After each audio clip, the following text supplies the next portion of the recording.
নমস্কার বন্ধুরা, easy drawing Bangla চ্যানেলে তোমাদের সবাইকে জানাই স্বাগত। আজ আমি চলে এসেছি খুবই সহজ উপায় একটি বিবেকানন্দের ছবি আঁকার ভিডিও নিয়ে।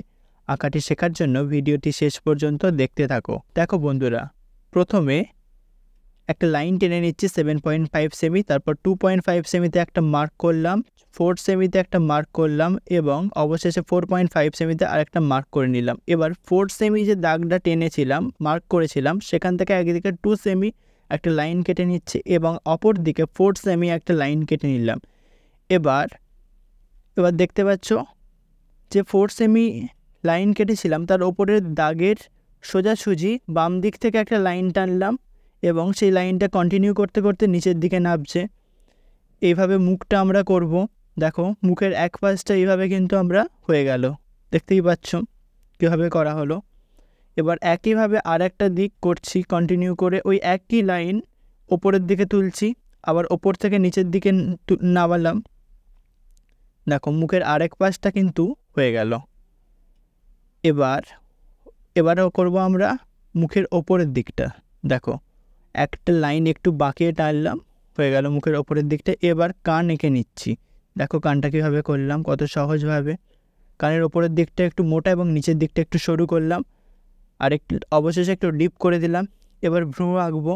দেখতে পাচ্ছ একদম ওপরে যে দাগটা আমাদের মার্ক করেছিলাম, সেই মার্কটা কেন করেছিলাম এবার বুঝতে পারছো। ওখান থেকে ভ্রুটা আমরা করে নিচ্ছি, যেমনভাবে ভ্রু আমরা করি। দেখো কীভাবে করা হচ্ছে ভ্রুটা। পেন্সিলের সাহায্যে আস্তে আস্তে সেট দিয়ে দিয়ে আমরা করে নিচ্ছি, যাতে দেখতে সুন্দর লাগে ভ্রুটা। দেখো কত সুন্দর দেখতে লাগছে। এবার আর এক দিকের ভ্রুটাও করে নেব। দেখো একইভাবে যেমনভাবে ওই দিকেরটা করলাম, এই দিকেরটাও একইভাবে আমরা করব। দেখো দেখো দুদিকের ভ্রুটাই আমাদের হয়ে গেল। এবার রাবার দিয়ে ওই লাইনগুলো মুছে নেব, এক্সট্রা লাইনগুলো। এবার ওপরের দিকের লাইনটা একটু বাড়িয়ে দিলাম এবং তার পাশ থেকে আরেকটা লাইন টেনে সেটাও বাঁকিয়ে বাড়ালাম। এবার ওখান থেকে আরেকটা লাইন যুক্ত করে নিচের দিকে টানছি, পাগড়িটা করছি বিবেকানন্দের, বুঝতেই পারছো। দেখো লাইনটা আবারও একটু বাড়িয়ে এবার নিচের দিকে একটু গোল করে নামিয়ে নিলাম। এবার পাগড়ির একদিকটা হলো। এবার ওখান থেকে আর একদিকের যে ছোট্ট করছি ওটা কান, ওই ছোটো অংশটা যে এঁকে নিলাম, এটা হচ্ছে আর এক দিকের কান হয়ে গেল। এবার পাগড়ির আর এক দিকটা করছি। দেখো কানের এই দিক থেকে কিভাবে পাগড়িটা ওপরের দিকে উঠছে আস্তে আস্তে। দেখো দেখো পাগড়িটা কীভাবে আর একটা দিকের হয়ে যাচ্ছে কত সুন্দরভাবে। এবার ওখান থেকে বাঁকিয়ে লাইনটা টানলাম, 1 2 3 এবং 3 নম্বরটা জুড়ে দিলাম এবং ওপরে পাগড়ির আরেকটি অংশ যেটা বেরিয়ে থাকে মাথার দিকে একটু উঁচু হয়ে, সেটা করে নিলাম, হয়ে গেল, দেখতেই পাচ্ছ। এবার পাগড়িটা আরেকটু ডিপ করে শেডিং করে নিচ্ছি। পাগড়ির যে ঘাঁজগুলো থাকে, ঠিক আছে, সেগুলো করে নিচ্ছি। দেখো পাগড়ির যে ঘাঁজগুলো সেগুলো করে নিলাম, হয়ে গেল। এবার পাগড়ি তো কমপ্লিট হয়ে গেল। এবার মুখের অংশটা একটু ডিপ করে নিচ্ছি। এবার আমাদের বাকি হচ্ছে নাক, ঠোঁট আর চোখ, এই 3টে হলেই হয়ে যাবে। আর আরেকটি জিনিস বাকি, সেটা হচ্ছে বিবেকানন্দের গেরুয়া বস্ত্র, সেটা হলে এবার সেটাই কিন্তু করছি। দেখো ওটা হচ্ছে গলার ওখান থেকে গেরুয়া বস্ত্রের যে পড়ে আছে সেই অংশটা বোঝাতে 2টো লাইন টেনেছি এবং আরেক দিক থেকে আরেকটি লাইন টেনে নিলাম, আরও একটি লাইন টানা হলো এবং সেই লাইনটা থেকে বুঝতেই পারছো গেরুয়া বস্ত্রের যে জামার মতোটা থাকে সেটা বোঝানো হয়ে গেল এইভাবে। এবার দুদিক থেকে 2টো লাইন টানলেই গেরুয়া বস্ত্র কমপ্লিট আমাদের। এবার গেরুয়া বস্ত্রের হাতের অংশটা আমরা দেখিয়ে দিলাম 2টো লাইনের মাধ্যমে। দেখো এবার চোখ আঁকছি। চোখটা কীভাবে করছি দেখো, চোখ তো সবাই জানো কীভাবে আঁকতে হয়। দেখো চোখ কীভাবে করা হচ্ছে। প্রথমে ওপর দিক থেকে একটা লাইন বাঁকিয়ে টানলাম, তারপরে নিচের দিক থেকেও একটা লাইন বাঁকিয়ে টানলাম এবং চোখের ওপরের দিকে একটা ভাঁজ থাকে, ঠিক আছে, সেটাই বোঝানোর জন্য আরও ওপরে একটা লাইন টানা হলো এবং চোখের তারাটা করছি। চোখের তারাটা গোটাটাই করব, তবে মাঝে একটু দেখো অংশ ফাঁকা আছে, ঠিক আছে, ওটা রাখতে হবে। এবং নিচের দিকে একটা ঘাঁজ বোঝাতে নিচের দিক থেকেও একটা লাইন করে দিয়েছি। এবার আরও একদিকে চোখ একইভাবে করছি, ওপর থেকে বাকি একটু করে নিলাম এবং নিচের দিক থেকে বাকি একটা লাইন টেনে নিলাম।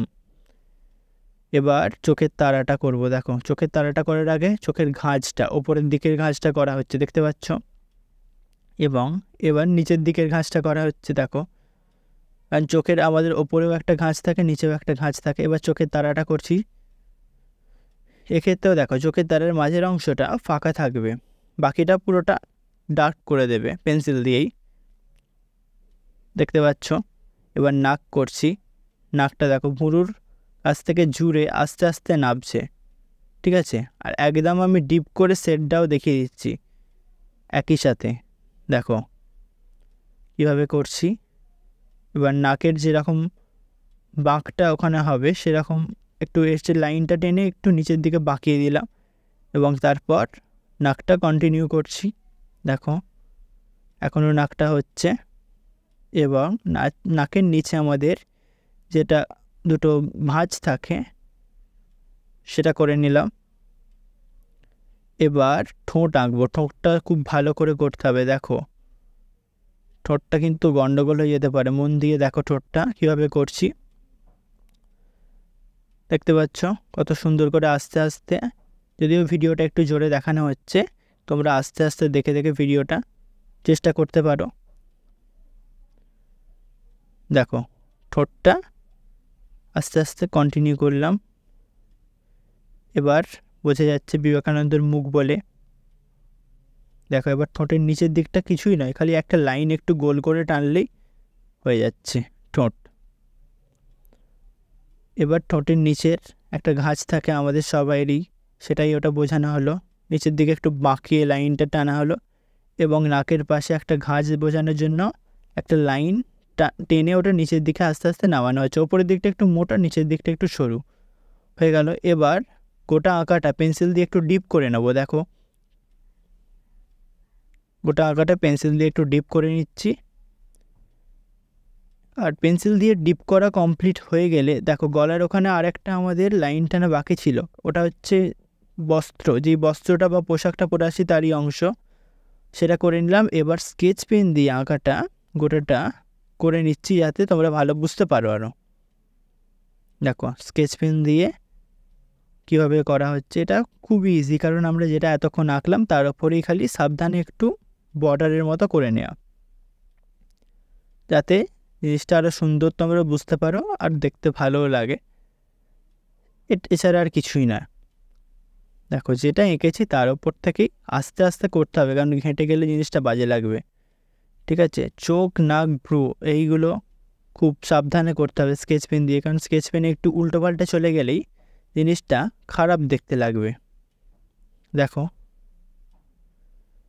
এই অংশটা করা খুবই সহজ, কিন্তু সাবধানে করতে হবে। এবার চোখ করছি। দেখো চোখ যেভাবে করেছিলাম সেই রকমভাবেই খালি স্কেচ পেন দিয়ে তার ওপর করে নেয়া। দেখো ওপরের নিচের ঘাঁজ হয়ে গেল চোখের। এবার আর একটা চোখ করে নিচ্ছি একইভাবে, দেখতে পাচ্ছ চোখের তারাটা করছি। এবার এখানেরও চোখের ওপরের নিচের ঘাঁজ ছিল, সেটা করে নিচ্ছি। দেখো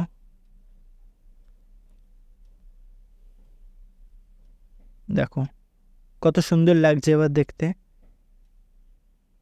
এবার বাকি অংশটা গলা করছি। এবার বস্ত্র যেটা পরে আছে গিরিবাস্তব হয়ে গেল। তো এখানেই আঁকাটা সম্পূর্ণ। যদি তোমাদের ভিডিওটা ভালো লেগে থাকে তাহলে অবশ্যই ভিডিওটি একটি লাইক করো এবং তোমাদের কেমন লাগলো সেটা কমেন্ট করে জানাও, এবং অবশ্যই ইজি ড্রয়িং বাংলা চ্যানেলটিকে সাবস্ক্রাইব করো আর ভিডিওটি অবশ্যই বন্ধুদের সাথে শেয়ার করো।